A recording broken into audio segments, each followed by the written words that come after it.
Well, here we go again. Another podcast from random subjects from everyday life with myself, Dustbin Dave. Now, today is a special day because we have our first special guest.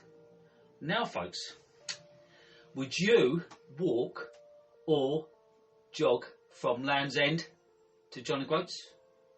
Well, this man has. So, without further ado, welcome Sean Dunn. Good afternoon, thanks for having me. Well, you're welcome. I like a little studio here, you know. Yeah, just a basic studio, and of course, with the bin theme, there is, my phone is actually on a bin. But anyway, we will start with, first of all, we called it Lejog, don't we, for short? L-E-J-O-G. Yep, so it's, if you go from Land's End to John O'Groats, it's known as Lejog. And if you go from John O'Groats down to Land's End, as some people choose, it's known as Joggle. Exactly. So, yeah, if you hear us referring to Lejog, folks, we're not saying the jog in French or anything like that. It is short for Land's End to John O'Groats. Now, the distance, I worked it out, or Googled it, it's roughly about 603 miles. Yeah. Is that correct? It's around, isn't it? It's roughly 603 miles, but of course there's various routes you can take. Yes, yeah. It must depend on the route, because I suppose really you want to do the most direct route. Yeah. But coincide it with various places or places of interest you might want to stop off at on the way. But basically, Sean, firstly, why did you choose to do this? Well, I've always had that adventurous side ever since I was a kid. I was like, yeah, what can I do? That's a big adventure. So I thought, yeah, I'll do this whilst I've got time on my hands. You know, I just finished a 24-year career in the military, and I was sort of in a period in between two jobs, and I had the spare time on my hands, and I thought, well, why not? Why not indeed? I mean, you did it, was it a bit of walking and light jogging? Yeah, I mean, somebody else locally did it. She did it in 19 days. I have no idea how she managed to do that. 19 days, that's pretty good going. Do you reckon there was a few buses along the way? A few cheeky bus journeys? Or I don't know. I think it was all official because the lady in question was getting monitored by total race timing. So she had a proper chip and it was all official and things like that. So but it's incredible how she did that. That is an amazing time. But anyway, what charity did you choose to do it for? Well, I chose to do Combat Stress. So they it's a forces charity that help people that struggle with mental health issues after they've left the forces or even while they're still serving. I chose that charity because I think it's just the right thing to do. And, it's a very popular charity. Yeah, and of course, after leaving the military yourself, after all them years, that must have been a bit tough. So I'm guessing this journey, was it a bit of a personal journey, a bit of a journey of discovery to find out what you want to do next in your life as well? Absolutely, yeah. I mean, I had actually no idea which direction I was going to go in. And I suppose going on this journey helped me think along the right lines. Good. So has it helped you? Have you got a little bit more of an idea now, or do you have to go and do something else, do you reckon? No, I'm not going to do anything like that again. That's just once. Yeah, I don't blame you. And how much in total did you raise for Combat Stress? Well, I raised £1,420. Wow. Well, that is pretty good going. Yeah. Well done for that. And you got a lot of donations along the way as well, didn't you? I did, yeah. We'll sort of cover that a little bit later with people, you know. But basically, on the 8th of June, 2024, you set off from Land's End. And I think you started off with a park run as well, didn't you? Before, it had a little warm-up almost before going for the long journey. Yeah, so it took me 14 hours on a coach from, obviously, Norfolk down to Penzance. And I got to Penzance at midnight the night before. And then got a taxi from Penzance to Land's End. And I arrived at Land's End at like 1 o'clock in the morning. Cool. Prior to the park run starting. Yeah. So I just camped up and in my tent, like the first time I stepped in the tent, like that for many years. And it's very uncomfortable night's sleep, as you can imagine. It's very windy on the cliffs of Land's End, wind gushing. But yeah, we got through the night, woke up, and there they were, setting up for Park Run. And I was like, yep, I'm going to do this first, and then off I go. Yeah, well, it's a perfect little warm-up, really, isn't it? For that was the first time you've done the Land's End run as well, isn't it? Because I know you do a lot of park runs and tourist park runs. Yeah. But now, I want to name a few places. Okay. From your journey to jog your memory, and if there's any of those places or other places that spring to mind, what we'll chat about in a minute, but a few places that Sean went through or passed by are Zennor, St Ives, Tintagel, Bude, Cheddar, Bristol, Hereford, Telford, Newcastle under Lyme, Stockport, Burnley, Bishop Auckland, South Shields, Berwick upon Swede, Edinburgh, Perth, Inverness, and day 39, John and Groats signpost. So, is there any places in that list that really stand out, or any other places you can think of over your journey that really stand out, or you really remember them? Well, I remember the first week the most, because it was a red hot. The rest of the UK was pouring with rain, wind gushing down, a typical British summer. But when I was down in Cornwall, the sun was out, and it was red hot.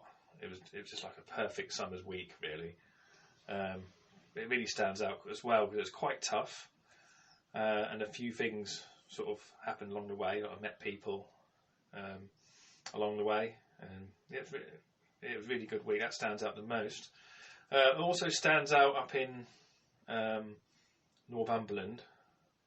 I met a few people up there. We had such a good time, but we could talk about that later on. Yeah. I sort of know that North Cornish coast quite well, and you did a little stretch, which is one of my favourite parts, near Trebarwith and Tintagel.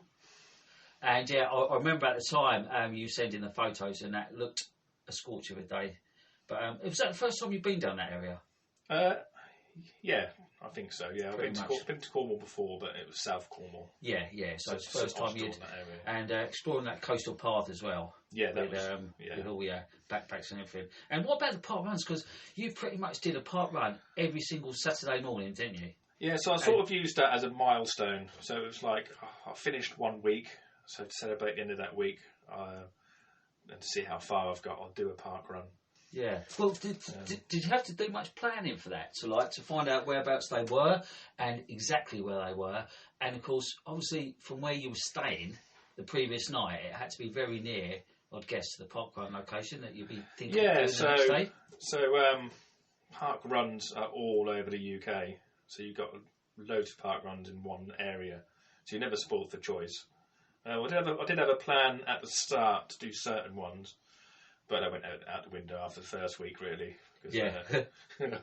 Yeah, I can imagine. And what about your Lejog journey in general? I mean, how did you prepare for it, and what items did you take with you? Well, yeah, there was a bit of training involved. Training with weight on the back to get used to carrying weight again. So a bit of preparation there.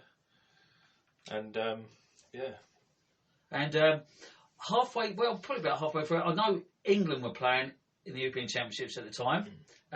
So, in hindsight, would you have preferred to have made it another time so you could watch them games, or did you manage to watch any games on your journey? Well, along the way, I did stay in a few hotels and hostels as well as camping. I did sort of factor in when the England games would be. But I think along the way, one of the most awkward times was when England got to the final, which was absolutely we were happy with England getting to the final. Yeah, we never expect to win them, but we were always happy to get there. Yeah. But the worst thing about it, I was actually in Scotland. Oh no! During this time, so there was no England flags up. There was no atmosphere. There was no. Yes, they were showing it on TV in the hotels and bars. So you had to keep a low profile, really. But no one was really into it like we would be in England, which is understandably, really. Yeah. Because obviously the Scottish and English football rivalry. Definitely. And, well, on the Burnley to Skipton route, you actually watched one of the England games with your brother, didn't you? Yeah, so that was fairly spontaneous. That wasn't actually planned. So I had a really tough day. I went over the couple of days. I went over the Yorkshire Dales, and the weather turned massively. So it was foggy. I was up high. The rain was gushing down. The visibility was poor. I was slipping everywhere. It was dangerous. And I just got to the bottom of the Yorkshire Dales in this small village. I forget its name now. But I rang my brother, who lived in just outside Leeds, to come and pick me up. And so he did. He drove the 40-mile distance, which was very kind of him, picked me up. And ended up staying in his the night, and then continue your journey after that. And then I went from that small village, which the name escapes me, to Skipton, and then they came back out and met me to watch the football. In Skipton. Yeah. Which is the gateway to the Yorkshire Dales, apparently. Yeah. And sort of weather-wise, over the whole of your journey, I mean, your first week. You obviously say that was really nice, but overall, was it a bit of a mixed bag? So, out of the, what did you say, 35 days? 39. 39 days it took me. I was really lucky. I'd probably say it rained and had bad weather for 6 of those. Well, that's pretty good going. And the rest of it was... It had good weather. For the UK, we obviously know that it's very unpredictable. Exactly. And it looks as though you picked a pretty good month, a fairly dry month. Yeah, you got a bit of a mix. Yeah. So that obviously helped you on your journey, really, didn't it? It did, yeah. And what about injuries? I mean, surely after maybe a week, you might be getting blisters, aches and pains creeping in. I remember one time, you put... you sent a message and you said about your back hurting from sleeping on the floor. Yeah, I mean, that was always a challenge. But getting cramp. Again, that was just a short-term one. The first week, my feet were an absolute clip. So I had blisters galore. I thought I took the right kind of footwear and treatment with me, but it just wasn't working. So I got to a place in Devon called Barnstable, and I said to him, right, I don't care how much they cost, just give me the best anti-blister socks you've got. He suggested some that was only like £10 each or whatever. And that did the job, but that was the end of my... Really? That was the end of my blisters. So those blister socks literally cured everything? They absolutely did, yeah. So if you hadn't found that shop, well, you'd have probably found another one maybe, or tried to find one a couple of days later. Yeah. And that sort of area, it's a massive area for walking anyway, isn't it? There's a lot of walkers about who do the coastal paths. There's probably a lot of camping shops around. So I presume they sell them at... Yeah, so Barnstable's right on the edge of Exmoor, which a lot of people walk. So lots of different walking routes and stuff like that. It's a national park like the Lake District and the Lake District and things like that. And I suppose with your load as well, I mean, you got any idea of how much it weighed? Yeah, so I think... It weighed about 14 kilograms. Now, it doesn't sound like a lot, and it's not a lot when you first put it on.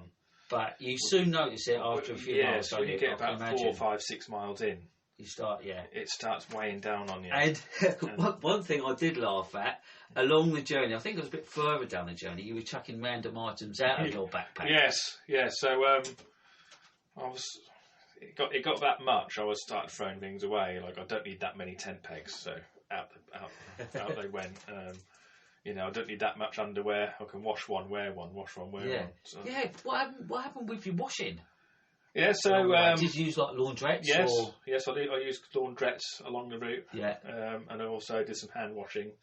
So if I spent a night in a hotel, I'd do some hand washing and hang them out, and by the next morning they'd be dry. Right. Okay. Things like that. So and overall, was it a mixture of camping outside, obviously in your tent? Yeah. And a few days in a hotel or B&B. Yeah, so it's a bit mixture, just really. Whatever you fancy. But no, I suppose when you need to recover, or when you need a good shower or a real good night's sleep, that's when you chose the B&B option. Yeah, exactly. I think that was vital to refresh as you go.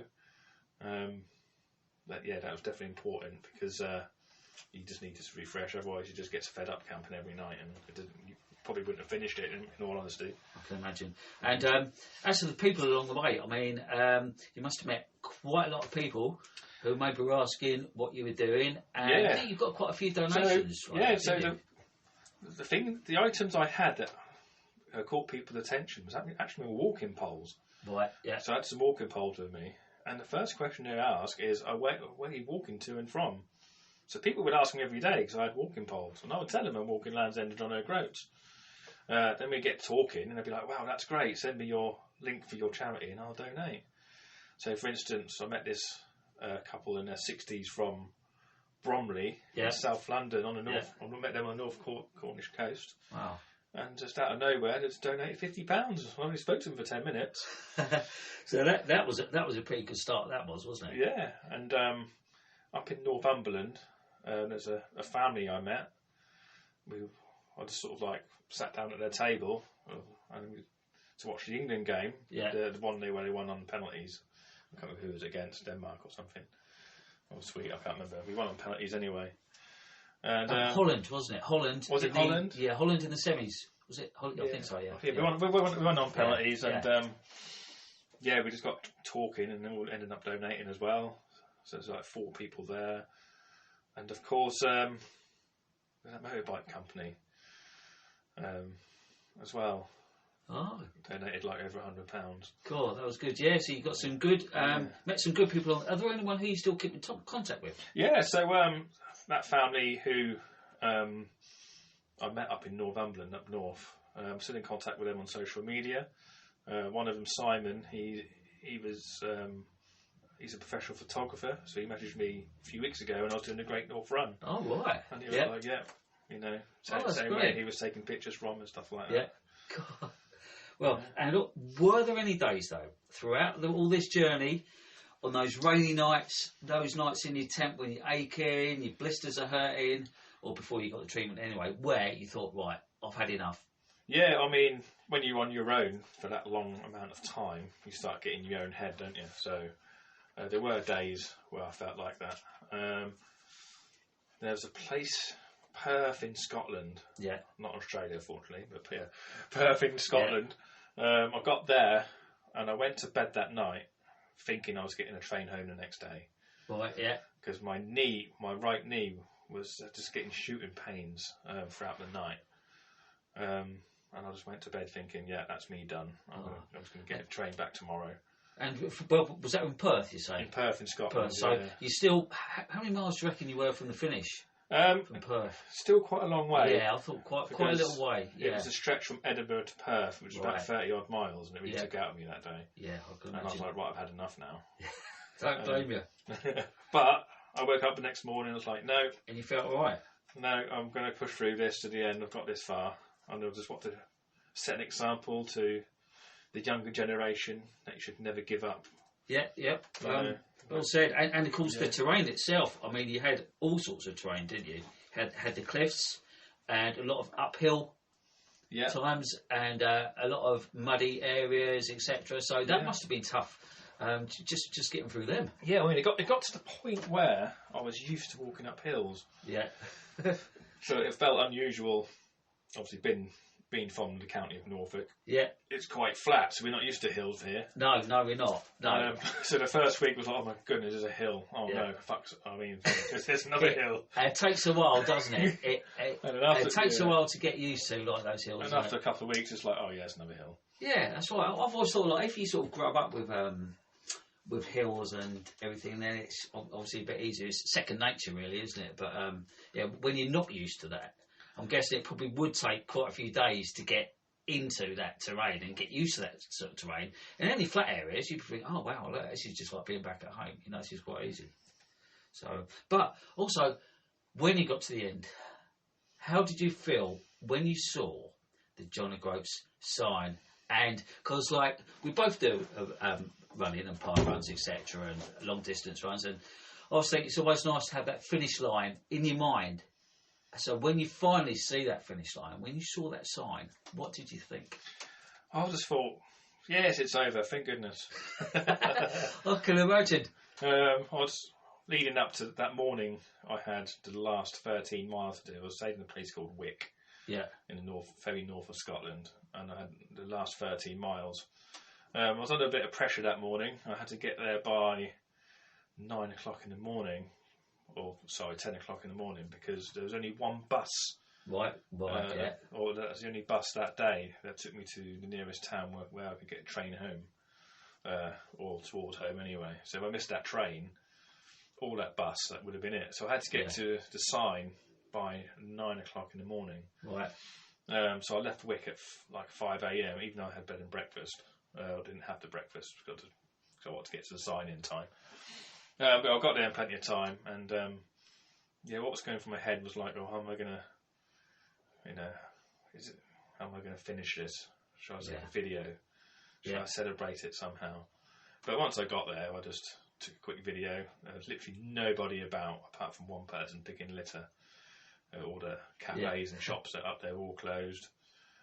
So I got the person that's picking litter to take a photo. Well, it's handy having that person, wasn't it? Obviously, you could have done a selfie. What, roughly, well, that was on day 39. Roughly what time of the day was it?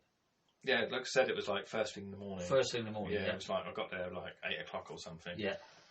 There was literally no one about.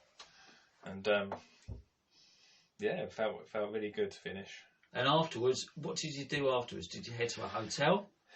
So I went back to Inverness. Yep. So I had to spend the night in Inverness before we get a train back the following day. But as far as everyone else knew, I was still actually on course. Yeah, that's it. Because that was quite amusing. You kept it quiet from your family, didn't you? I did, yeah. You'd actually finished. Yeah. And you planned like to walk through the door. That's right. Yeah. When they wouldn't be expecting you. Yeah. So that was quite amusing. That just about worked, didn't it? Yeah, kind of. Sort of like I had a few problems with trains on the way home, getting stuck and stuff like that. That's British Rail at its finest. Yeah. But well, we have 3 questions here from Donna Clark, your sister, obviously, and she wants to know what was your favourite part and why. My favourite part, I'd say, even though it was the toughest, was probably the first week. Because it's sort of getting used to it. Used to it. The scenery was just out of this world. Yeah, yeah. I was just taking videos every day and just sending them to people who were in the rain and stuff like that. And obviously finishing. Yeah, that's got to be up there, isn't it? Crossing the English and Scottish border, where a friend came out to meet me. Oh, right, yeah. And this is a fellow park runner tourist, and she kindly did all my washing for me. And that's handy then. Getting someone to do your washing, just going over the border as well. Yeah, she lives just over the border. Well, she lived in Edinburgh area. Yeah. And she came to meet me in. She's got a big transit van, and she was all kitted out and stuff, so I could like rest and refuel. Sure. Good. Refuel. Had a couple of beers. Ready for the following day. So yeah, that was a good moment as well.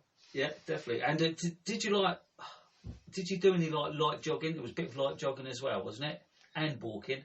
Yeah, because I had the weight on my back, I couldn't really do much running at all. No. So it was just mainly light jogging, mainly walking. Sort of fast-paced walking. Yeah, fast-paced walking. Yeah. I mean, there were a couple of days where I only did 8 miles because I was fatigued. So you have to listen to your body and refuel, and of course. Did you walk through the night sometimes?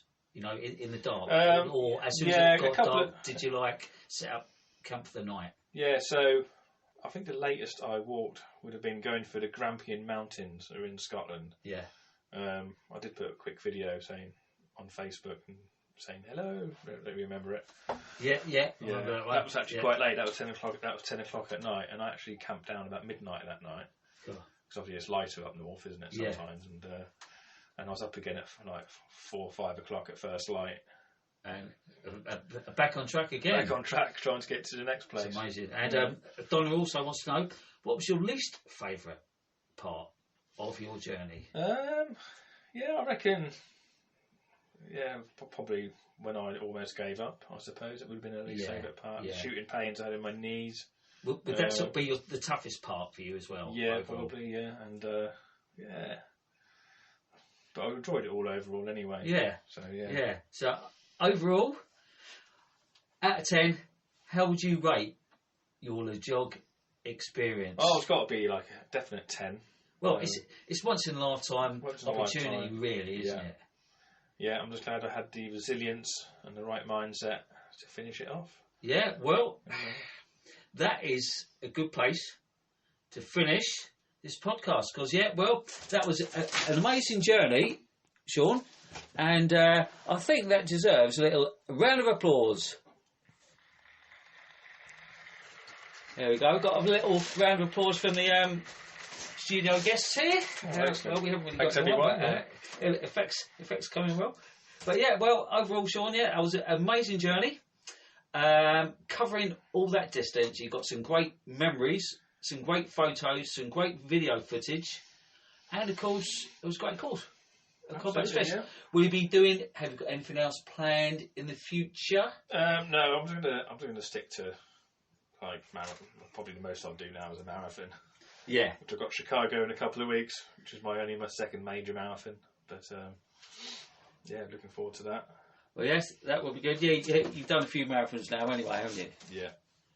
Well, folks, that pretty much signals the end of another podcast. I hope you enjoyed listening to Sean talk about his Lejog journey.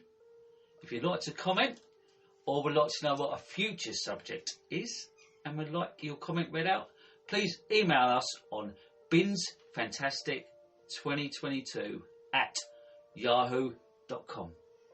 And in the meantime, enjoy your everyday life. It's bye from me and bye from our studio guest, Sean. Goodbye. Bye, everyone. Fade that out.